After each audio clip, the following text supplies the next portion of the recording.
Avant de commencer à prier, j'aimerais prendre quelques instants pour partager quelque chose avec vous. Nos vies sont tellement remplies de bruit aujourd'hui. Dès le moment où nous ouvrons les yeux le matin, des exigences nous attendent. Le réveil sonne, nos téléphones s'illuminent, de notifications des emails attendent des réponses. Les enfants peuvent avoir besoin de notre attention. Le travail nous appelle et les responsabilités s'accumulent plus haut que ce que nous pensons pouvoir supporter. C'est presque comme si la journée commençait à courir avant que nous ayons eu le temps de prendre notre première grande respiration.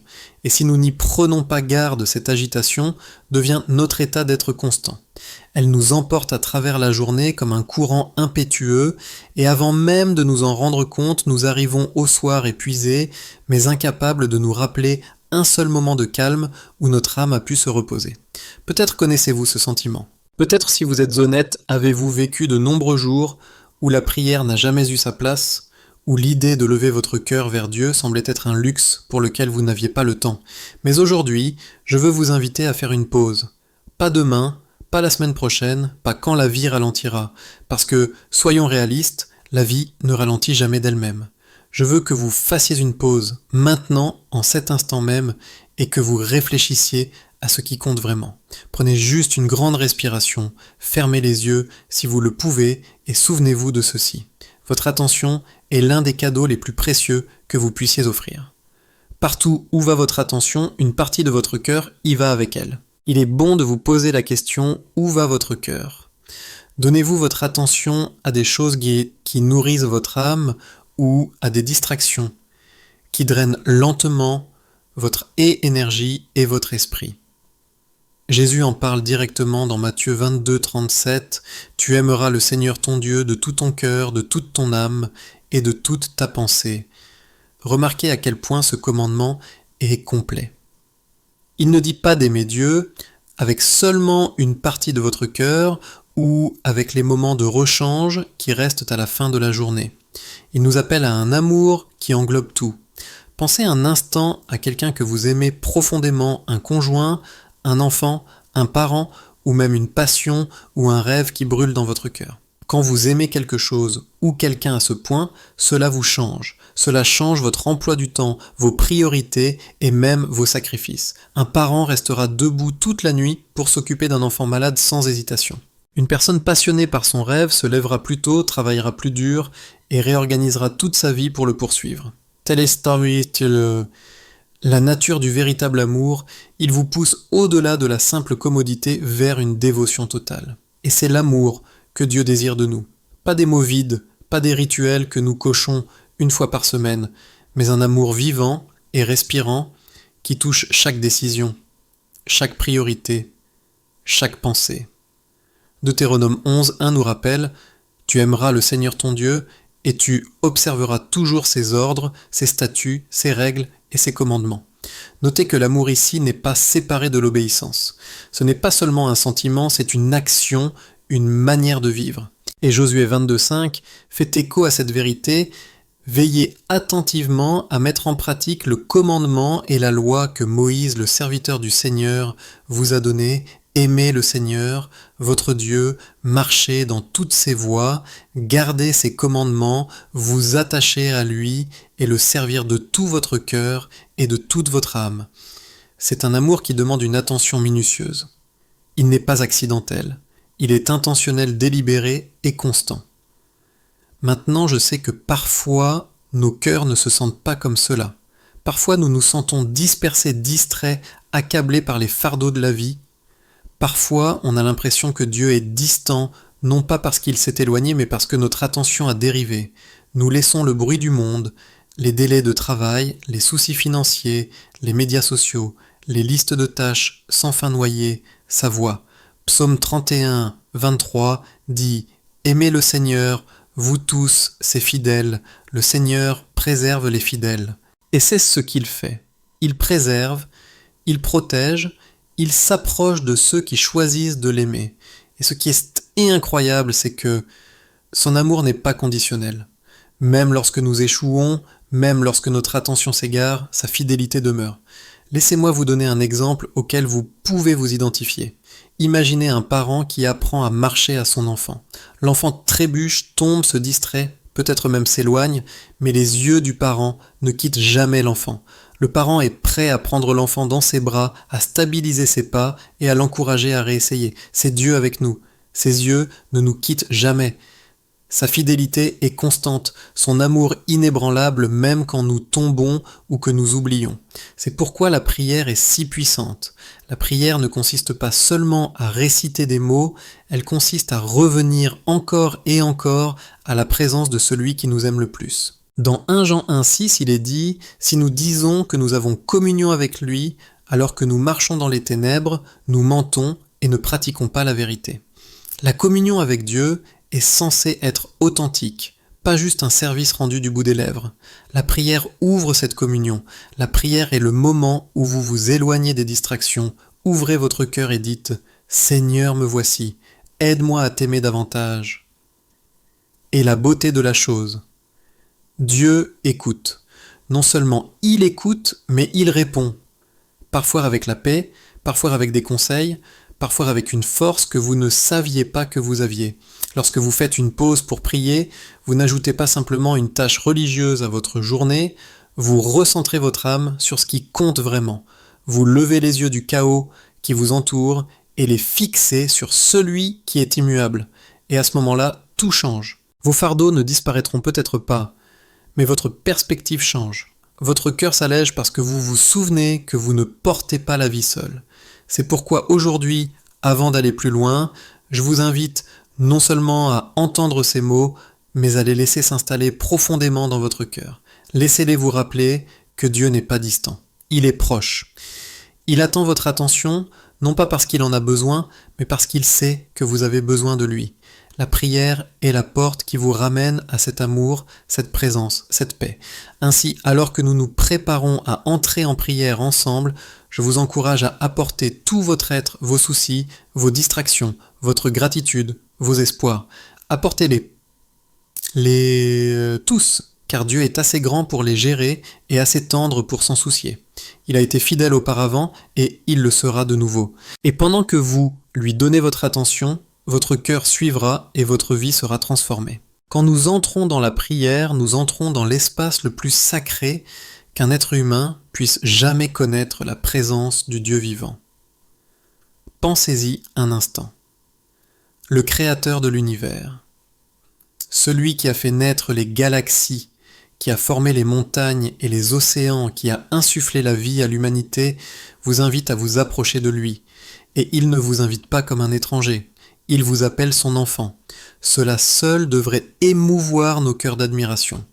Pourtant, si souvent nos prières peuvent sembler petites, précipitées ou distraites, nous venons avec des listes, nous venons avec des soucis, nous venons à moitié présents. Mais si nous voyons la prière comme plus qu'un devoir, si nous la voyons comme une rencontre avec celui qui nous connaît complètement et nous aime au-delà de toute mesure, Seigneur Jésus, en cet instant, je fais taire mon cœur devant toi. Je reconnais que tu es saint, mis à part et digne de toute louange. Ta parole me dit que, au nom de Jésus, tout genou fléchira dans le ciel, sur la terre et sous la terre. Philippiens 2,10. Cela signifie que rien dans ce monde n'est plus grand que toi. Et pourtant, malgré ta grandeur, tu t'approches de moi avec compassion. Tu entends les cris de mon cœur, même ceux que je ne peux pas exprimer par des mots. Pour cela, je te rends grâce. Mais Père, je confesse aussi qu'il y a des moments où mon attention dérive. La vérité est que je suis souvent pris dans le bruit du monde. Je laisse mon cœur être alourdi par la peur de l'avenir, par le regret du passé, par des responsabilités que je ne peux pas contrôler. Trop souvent, je laisse ces choses prendre la place qui n'appartient qu'à toi. Pardonne-moi, Seigneur. Pardonne-moi les fois où j'ai choisi la distraction plutôt que la dévotion. Pardonne-moi les moments où mes lèvres disaient que je t'aimais, mais où ma vie révélait le contraire. Et pourtant, ta miséricorde ne faillit jamais. Lamentation 3, 23 me rappelle « Les bontés du Seigneur ne sont pas épuisées. Ses compassions ne prennent pas fin. Elles se renouvellent chaque matin. Que ta fidélité est grande. Cela signifie que chaque jour est une nouvelle invitation à revenir. Chaque lever de soleil est un rappel que les échecs d'hier ne définissent pas les possibilités d'aujourd'hui. Ta miséricorde me salue chaque matin comme un doux murmure « Reviens, je suis là ». Mon ami, si vous écoutez ceci en ce moment, je veux que vous sachiez que la miséricorde de Dieu n'est pas une idée abstraite, elle est pour vous. Peu importe où vous êtes allé, peu importe à quel point vous vous sentez distrait ou distant. Ses bras sont toujours ouverts. Pensez à l'histoire du fils prodigue dans Luc 15. Le fils a tout dilapidé, a gaspillé son héritage et a fini par vivre parmi les porcs. Mais quand il a finalement décidé de rentrer chez lui, son père l'a vu de loin et a couru pour l'embrasser. Il n'a pas attendu que le fils se nettoie, il n'a pas exigé d'explication d'abord, il a simplement ouvert ses bras et l'a restauré. Tel est le cœur de Dieu envers vous. Seigneur, je te remercie de ce que ton amour ne lâche jamais. Je te remercie de ce que même quand je m'égare, tu me poursuis. Je prie maintenant pour la force de mettre de côté tout ce qui me sépare de toi. Enlève les idoles de la distraction, les habitudes qui me volent mon temps, les soucis qui dominent mes pensées. Je les abandonne entre tes mains. Ta parole, dans Hébreux 12:1, me dit de laisser de côté tout fardeau et le péché qui nous enveloppe si facilement et de courir avec persévérance dans la course qui nous est proposée. Seigneur, je confesse qu'il y a des poids que j'ai portés trop longtemps, des soucis pour ma famille, des préoccupations financières, la peur de l'avenir. Ils m'ont ralenti, m'ont empêché de te chercher de tout mon cœur. Je les dépose maintenant au pied de la croix. Père, remplace ma peur par la foi. Remplace mon anxiété par la paix. Remplace ma fatigue par la joie. Ta parole dans Ésaïe 40:31 promet « Ceux qui comptent sur le Seigneur renouvellent leur force. Ils prennent leur envol comme les aigles. Ils courent sans se fatiguer. Ils marchent sans se lasser. » Seigneur, je reçois cette promesse. Renouvelle-moi aujourd'hui. Il y a quelque chose de puissant à faire une pause et à nommer les choses qui nous accablent. Peut-être que pour vous, ce n'est pas seulement l'agitation. Peut-être est-ce l'amertume d'une relation brisée. Peut-être est-ce la douleur de la perte. Peut-être est-ce l'incertitude de ne pas savoir ce que l'avenir nous réserve. Toutes ces choses peuvent remplir nos cœurs de lourdeur, rendant la prière difficile. Mais voici la bonne nouvelle, la prière n'est pas réservée à ceux qui ont tout en ordre. La prière est pour les brisés, les fatigués, ceux qui ne savent pas quoi dire, mais choisissent quand même de murmurer « Seigneur, aide-moi ». Seigneur, aide-nous. Aide-nous à transformer nos fardeaux en prière. Aide-nous à nous souvenir que tu nous invites à jeter sur toi tous nos soucis, car tu prends soin de nous, 1 Pierre 5:7. Aide-nous à nous souvenir qu'aucun fardeau n'est trop lourd, aucune peur trop profonde, aucune blessure trop cachée pour ta main guérisseuse. Tu es proche de ceux qui ont le cœur brisé et tu sauves ceux qui ont l'esprit écrasé. Psaume 34:18. Jésus, je pense au moment où tu as marché parmi les gens sur cette terre. Tu as touché les aveugles et leur as donné la vue. Tu as parlé aux paralysés et ils se sont levés et ont marché. Tu as appelé les morts et ils ont vécu de nouveau. Et si tu pouvais faire cela, alors je sais que tu peux encore le faire maintenant. Je te demande d'apporter la guérison, là où il y a la maladie, l'espoir, là où il y a le désespoir, et la vie, là où il y a la mort. Mon ami, peut-être avez-vous prié pour quelque chose depuis longtemps et n'avez pas encore vu la réponse. Peut-être avez-vous l'impression que Dieu est silencieux. Je veux vous encourager, le silence ne signifie pas l'absence. Parfois, le silence de Dieu est sa manière de nous attirer plus profondément, de nous apprendre à faire confiance, de façonner notre foi. Abraham a attendu des décennies la promesse d'Isaac. Joseph a passé des années en prison avant d'entrer dans sa destinée. Même Jésus lui-même a passé de longues nuits en prière avant d'entrer dans les moments les plus difficiles de sa mission. L'attente n'est jamais vaine lorsque Dieu est impliqué. Seigneur, enseigne-nous à attendre avec espoir. Enseigne-nous à faire confiance à ce que même lorsque nous ne pouvons pas voir ta main, nous pouvons faire confiance à ton cœur. Enseigne-nous à croire que tu travailles toujours, tissant toutes choses ensemble pour le bien de ceux qui t'aiment et qui sont appelés selon ton dessein, Romains 8:28. Et Père, je te demande de nous donner une faim renouvelée pour ta parole, Que l'écriture ne soit pas quelque chose que nous survolons rapidement, mais quelque chose dont nous nous régalons quotidiennement. Ta parole est vivante et active, plus tranchante qu'une épée à 2 tranchants. Hébreux 4:12. Elle discerne les pensées et les intentions de nos cœurs. Elle nous guide, nous convainc, nous console et nous équipe. Fais de nous des gens, de la parole des gens, qui ne l'entendent pas seulement, mais qui la vivent. Seigneur, que mon esprit soit renouvelé.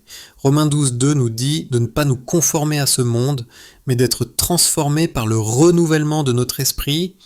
Je ne veux pas penser comme le monde pense. Je ne veux pas courir après ce que le monde court. Je veux fixer mon esprit sur ce qui est pur, noble, vrai, et Saint Philippiens 4:8. Saint-Esprit, aligne mes pensées sur les tiennes. Change la façon dont je me vois, dont je vois les autres et dont je vois le monde. Mon ami, je veux que vous vous souveniez de ceci, la transformation ne se fait pas du jour au lendemain. C'est une marche quotidienne. Tout comme une graine ne devient pas un arbre en un jour, votre croissance en Christ prend du temps. Mais chaque prière, chaque acte d'obéissance, chaque moment où vous choisissez de le chercher s'accumule. Avec le temps, vous regarderez en arrière et verrez que Dieu vous a façonné tout au long du chemin. Seigneur, façonne-moi à ta ressemblance.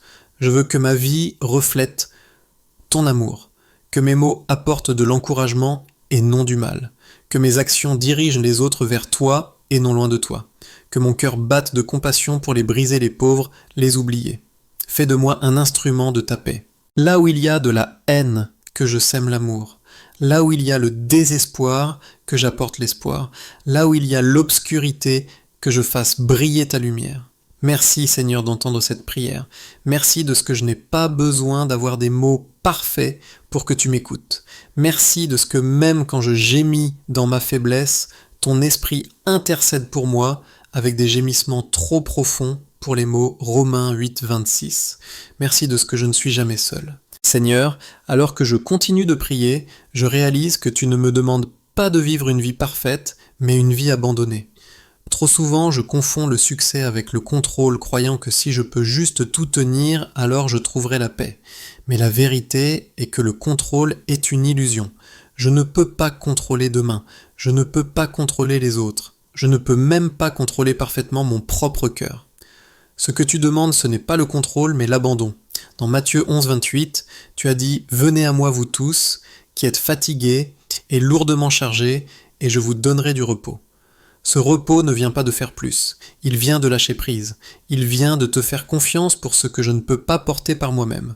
Père, je t'apporte les choses que j'ai tenues si fermement, les peurs qui me tiennent éveillé la nuit, les regrets qui murmurent du passé, les questions auxquelles je ne peux pas répondre, je les dépose à tes pieds. Pendant trop longtemps, j'ai essayé de les porter, mais elles ne font que m'accabler.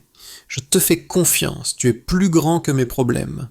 Je te fais confiance, tes voies sont plus élevées que mes voies, et tes pensées sont plus élevées que mes pensées. Ésaïe 55. Meuf, mon ami, peut-être avez-vous besoin d'entendre ceci en ce moment, l'abandon n'est pas une faiblesse. Le monde nous dit que la force consiste à tout tenir. Mais dans le royaume de Dieu, la force vient d'admettre notre faiblesse et de permettre à sa puissance d'agir à travers nous. L'apôtre Paul a dit dans 2 Corinthiens 12:9 « Ma grâce te suffit, car ma puissance s'accomplit dans la faiblesse. » Le voyez-vous, l'endroit même où vous vous sentez le plus faible est souvent là où la grâce de Dieu brillera le plus. Seigneur, j'invite ta grâce dans ma faiblesse. Quand je me sens anxieux, que ta paix me couvre. Quand je me sens inadéquat, rappelle-moi que tu es ma force. Quand je me sens brisé, guéris-moi avec ton amour. Enseigne-moi que je n'ai pas à être suffisant, car tu es plus que suffisant. Parfois, nous hésitons à prier honnêtement parce que nous pensons que Dieu sera déçu de nous. Nous craignons que si nous admettons nos doutes, nos frustrations ou nos échecs, il se détournera. Mais c'est le contraire qui est vrai. Dieu sait déjà ce qu'il y a dans nos cœurs. La prière ne consiste pas à faire semblant, elle consiste à être vraie. David, dans les psaumes, a déversé ses émotions brutes devant Dieu. Il a crié son désespoir, a hurlé de colère, a pleuré de chagrin et a exulté de gratitude. Et Dieu a appelé David un homme selon son cœur. Acte 13, 22. Pourquoi ? Parce que David était honnête. Il a apporté tout son être devant Dieu. Seigneur, donne-moi le courage de prier honnêtement. Enlève le masque que je porte parfois même en ta présence. Aide-moi à t'apporter mes doutes, ma colère, mes larmes, ma joie et ma gratitude. Je crois que quand je suis vrai avec toi, tu me rencontres dans les endroits les plus profonds de mon âme. Mon ami, je veux vous rappeler que la prière ne consiste pas seulement à demander des choses, elle consiste aussi à écouter. Trop souvent, nous traitons la prière comme une conversation à sens unique. Nous parlons, nous listons nos besoins, puis nous passons à autre chose. Mais imaginez une amitié où une seule personne parlait et n'écoutait jamais. Elle ne durerait pas. De la même manière, la prière est un dialogue. Dieu parle à travers sa parole, à travers les murmures du Saint-Esprit, à travers la paix qui s'installe dans votre cœur lorsque vous faites une pause. Seigneur, enseigne-moi à écouter. Enseigne-moi à attendre en silence, à reconnaître la voix douce et subtile de l'Esprit. Dans 1 Roi 19, Élie s'attendait à t'entendre dans le vent, le tremblement de terre et le feu. Mais tu es venu dans un doux murmure, je ne veux pas manquer ton murmure, Seigneur. Donne-moi des oreilles pour entendre et un cœur qui répond. Parfois les réponses de Dieu ne sont pas ce à quoi nous nous attendons. Parfois il dit oui, parfois il dit non, parfois il dit attends, mais chaque réponse vient de son amour. Un parent ne donne pas à un enfant tout ce qu'il demande, car tout n'est pas bon pour lui. De la même manière, le non de Dieu n'est pas un rejet, c'est une protection. Son attends n'est pas un retard, c'est une préparation. Et son oui n'est pas de la chance, c'est son timing parfait. Père, je choisis de faire confiance à tes réponses, même quand je ne comprends pas. Je crois que ta volonté est bonne, acceptable et parfaite. Romains 12, 2. Je crois que tu vois le tableau plus grand et je me reposerai dans ta sagesse. Mon ami, l'un des plus grands dons de la prière est qu'elle nous transforme. Parfois la prière change les circonstances, mais souvent elle nous change. Elle adoucit les cœurs endurcis, guérit les esprits brisés et fortifie les âmes fatiguées. Avez-vous déjà remarqué que lorsque vous sortez d'un moment de prière, le problème peut toujours être là, mais vous vous sentez différent. C'est parce que la prière élève votre perspective. Elle vous rappelle que vous n'êtes pas seul. Elle réaligne votre cœur avec la vérité de Dieu. Seigneur, je te demande de me transformer par la prière. Ne me laisse pas rester le même. Enseigne-moi à voir les autres avec compassion, à pardonner rapidement, à étendre la grâce aussi librement que je l'ai reçue. Que ma vie soit un témoignage de ta bonté, afin que d'autres puissent voir et te glorifier. Et maintenant, Père, je te confie tous ceux qui se joignent à moi dans cette prière. Tu connais leur cœur, leurs besoins, leurs luttes, leurs rêves. Pour celui qui est fatigué, donne le repos. Pour celui qui a peur, donne le courage. Pour celui qui est en deuil, apporte le réconfort. Pour celui qui se sent seul, rappelle-lui que tu es proche. Pour celui qui doute, augmente sa foi. Pour celui qui se sent loin de toi, attire-le près de toi avec ton amour infaillible. Merci Seigneur de n'être pas un Dieu distant. Tu es Emmanuel Dieu avec nous. Tu marches avec nous dans chaque vallée et tu te réjouis avec nous sur chaque sommet. Tu es fidèle, tu es bon et tu es digne de toute louange. Je termine cette prière au nom puissant de Jésus-Christ, celui qui a vaincu la mort, celui qui est ressuscité, celui qui revient bientôt. Amen. Alors que nous arrivons à la fin de ce moment ensemble, je veux que vous emportiez quelque chose de très simple, mais d'une puissance profonde. Dans votre vie quotidienne, la compréhension que la prière n'est pas seulement un moment, mais une façon de vivre. Elle n'est pas réservée au dimanche matin ou au coin tranquille de votre chambre, elle est censée s'entremêler dans chaque partie de votre journée. Trop souvent, nous séparons le spirituel du pratique. Nous pensons à la prière comme une chose et au travail à la famille ou aux responsabilités comme autre chose. Mais la vérité est que la prière et la vie quotidienne sont censées s'écouler ensemble. Dans 1 Thessaloniciens 5, 16-18, Paul écrit « Réjouissez-vous, toujours priez sans cesse, rendez grâce en toutes choses, car c'est la volonté de Dieu en Jésus-Christ à votre égard. » À première vue, cela peut sembler impossible. Comment quelqu'un peut-il prier sans cesse ? Cela signifie-t-il que nous arrêtons tout et ne faisons rien d'autre que prier ? Non, cela signifie que nos cœurs restent connectés à Dieu tout au long de la journée. Cela signifie que vous laviez la vaisselle, conduisiez au travail, étudiez pour l'école ou preniez soin de vos proches, vous gardez une conscience de sa présence avec vous. La prière n'est pas seulement des mots prononcés à voix haute, c'est la posture d'un cœur qui sait qu'il n'est jamais seul. Donc pendant que vous vaquez à votre routine quotidienne, commencez à inviter Dieu dans l'ordinaire. Quand vous vous réveillez, murmurez un simple « Merci Seigneur pour cette journée ». Quand l'anxiété monte, transformez-la en une prière « Père, je te donne ce souci ». Quand vous réussissez quelque chose, faites une pause pour lui donner la gloire. Quand vous échouez, demandez sa force pour réessayer. Ces petits actes de prière peuvent sembler simples, mais ils changent tout. Ils entraînent votre cœur à regarder vers le haut plutôt que vers l'intérieur. Ils déplacent votre attention de l'autonomie à la dépendance de Dieu. Mon ami, les distractions de la vie ne disparaîtront jamais complètement. Les emails continueront d'arriver, les factures devront toujours être payées. Les responsabilités exigeront toujours votre attention. Mais ce qui changera, c'est la façon dont vous les affronterez. Lorsque votre cœur est ancré dans la prière, vous trouverez la paix même dans la tempête. Jésus a promis dans Jean 14, 27, « Je vous laisse la paix, je vous donne ma paix. Je ne vous la donne pas comme le monde la donne. Que votre cœur ne se trouble pas, ni ne s'effraie. » Sa paix n'est pas fragile. Elle ne dépend pas des circonstances. Elle est stable, inébranlable et disponible pour vous à chaque instant.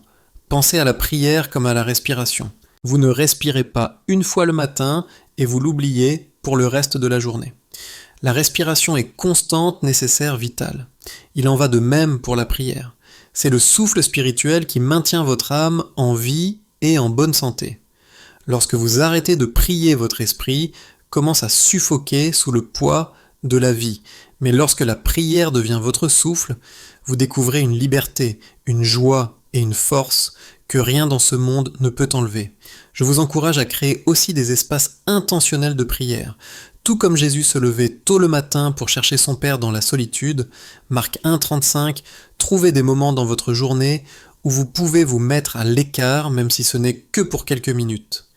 Éteignez votre téléphone, calmez vos pensées et reposez-vous simplement dans la présence de Dieu. Ces moments intentionnels agissent comme des ancres spirituelles. Ils stabilisent votre cœur afin que lorsque le chaos arrive, vous restiez ancré. Et souvenez-vous de ceci, la prière ne concerne pas la perfection, elle concerne la présence. Vous n'avez pas besoin d'avoir des mots éloquents, vous n'avez pas besoin de prier pendant des heures pour impressionner Dieu. Il n'est pas impressionné par la longueur, il est touché par la sincérité. Une prière courte et sincère murmurée avec foi peut ouvrir le ciel tout autant qu'une longue. Ce qui compte, c'est que vous soyez vrai avec lui. Mon ami, si vous partez avec une seule vérité aujourd'hui, que ce soit celle-ci, Dieu se réjouit de vos prières parce qu'il se réjouit de vous. Vous n'êtes pas un fardeau pour lui. Vous n'êtes pas trop petit, trop brisé ou trop faible. Vous êtes son enfant bien-aimé et il aime quand vous venez à lui. Sophonie 3,17 dit « Le Seigneur ton Dieu est au milieu de toi, un puissant qui sauvera. Il se réjouira de toi avec joie, il te calmera par son amour, il exultera sur toi avec des cris de joie. » Imaginez cela, le Dieu du ciel chante sur vous. C'est à quel point vous comptez pour lui. Alors que vous retournez à votre vie quotidienne, vivez avec cette assurance, vous ne marchez jamais seul. Dieu est avec vous dans les moments calmes et dans les moments bruyants, dans vos victoires, et dans vos luttes, dans votre joie et dans votre douleur. Et la prière est le pont qui vous maintient connecté à son cœur. Voici une pratique simple que je veux vous laisser. Chaque jour, faites une pause 3 fois, matin, midi et soir même pour 1 minute de prière. Le matin, remerciez-le pour le don d'une nouvelle journée. À midi, abandonnez les fardeaux qui se sont accumulés. Le soir, réfléchissez à sa fidélité et reposez-vous dans son amour. Avec le temps, ces petits rythmes entraîneront votre âme à s'appuyer sur lui constamment, que votre vie elle-même devienne une prière, que vos mots soient assaisonnés de grâce, que vos actions reflètent la gentillesse et l'amour, que vos choix montrent que votre cœur appartient à Dieu. En faisant cela, vous n'expérimenterez pas seulement la paix pour vous-même, vous ferez aussi briller sa lumière pour les autres. Il y a des gens dans votre vie en ce moment qui ne mettront peut-être jamais les pieds dans une église, qui n'ouvriront peut-être jamais une Bible, mais ils verront le Christ à travers vous. quand ils verront votre patience, votre espoir, votre courage face aux épreuves, ils seront attirés par le Dieu qui vous soutient. Alors vivez dans la prière, vivez avec gratitude, vivez avec un cœur abandonné à Dieu, et en faisant cela que sa présence aille devant vous, que sa paix vous entoure et que sa joie vous fortifie. Je prie pour que vous repartiez aujourd'hui, non seulement avec des mots qui résonnent dans vos oreilles, mais avec un feu dans votre esprit. Un feu qui vous rappelle que la prière est puissante, que Dieu est fidèle et que votre vie a un but. Puissiez-vous aller dans le monde avec courage, sachant que vous êtes profondément aimé, constamment guidé et pour toujours tenu par celui qui a donné sa vie pour vous. Et pour conclure, je prononce cette bénédiction sur vous, que le Seigneur vous bénisse et vous garde, que le Seigneur fasse briller sa face sur vous et vous soit favorable, que le Seigneur lève sa face sur vous et vous donne la paix. Nombre 6, 24, 26. Marchez dans cette paix, marchez dans cet espoir et marchez dans cet amour aujourd'hui et toujours.